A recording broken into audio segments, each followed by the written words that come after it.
to, si Nicolene. Ikaw. Paano po kaya if ever nangutang po yung mother-in-law, need pa po ba singilin? Nico, ano yan eh? Depends on you. Depende yan Sa pananaw namin, dalawang pananaw yan dalawang pananaw. Yung pananaw na medyo motherly or masyadong binibaby, yung mga adults, ang pananaw nila, hindi, pag ano lang, wag mo nang singilin o wag mo nang bayaran, lalo na pag pamilya. Pero kami, we don't agree. Sa kabilang side kami.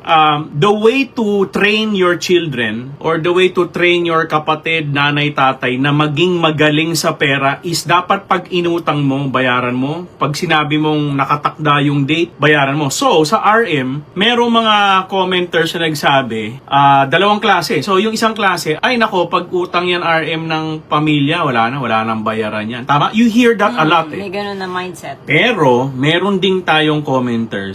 May pera sila lahat Bakit magaling yung training ni mama at ni papa? Because pag umutang kami, kailangan bayaran. Walang kapatid-kapatid, walang nanay-nanay. Basta pag inutang basta pag inutang mo, bayaran mo. So pag ganun ang training, paglaki nila, magaling ba sila humawak ng pera? Magaling. Kasi trinain mula bata na kapag nangutang ka, kailangan mo bayaran. So pagdating niya sa bangko, nangutang siya, nababayaran niya yung nang maayos. Kasi bata pa lang, trinain mo na O ngayon, pag trinain mo yung bata, o basta magkadugo, wala nang singilan. O di paglaki niya, pag umutang siya, hindi siya magbabayad. Kasi yun ang training mo nung bata Ang mga utang hindi kailangan bayaran. Ngayon, gina-justify yun ng toxic Filipino culture as pag siningil mo, hindi ka nagmamahal. Ang family is love sa Pinoy, dapat yan hindi na sinisingil. Ang Pinoy naman, laging ginagamit ang justification na family is love to promote toxic culture. So ano yung prinomote mo? Tinuruan mo yung bata or yung mga relatives mo na wala nang bayaran. So anong gagawin ng bata paglaki niya? Hindi siya magbabayad.